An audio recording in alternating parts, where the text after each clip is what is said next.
იცოდით, რომ ყოველ დილით ცოტათ იმაზე მაღლები ვართ, ვიდრე როდესაც დასაძინებლად წვევით. დიახ, საღამოებით ჩვენი სიმაღლე თითქმის 2 სანტიმეტრით იკლებს. ეს ჯადოქრობა არ არის, ეს ჩვენი სხეულის საინტერესო საიდუმლოა. ზურგში, ანუ ხერხემალში, მალებს შორის მოთავსებულია პატარა რბილი ბალიშები.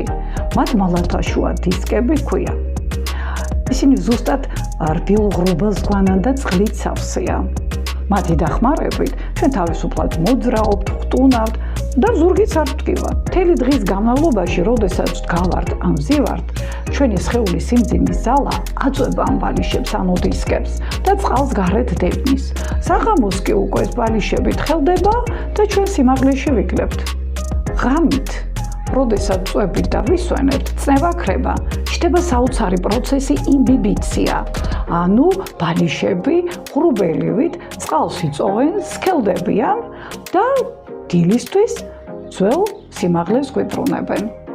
და ასე მარტივად და საინტერესოდ ვასწავლე ადამიანისა და ზოგადად ბუნების საიდუმლოებებს.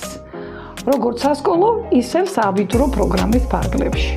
და თუ გსურთ, რომ გქონდეთ საუკეთესო შედეგები გამოცდებზე, მომწერეთ პირად შეტყობინებებში, გამოიწერეთ ჩემი გვერდი, რომ ერთად გავიაროთ ეს საინტერესო გზა.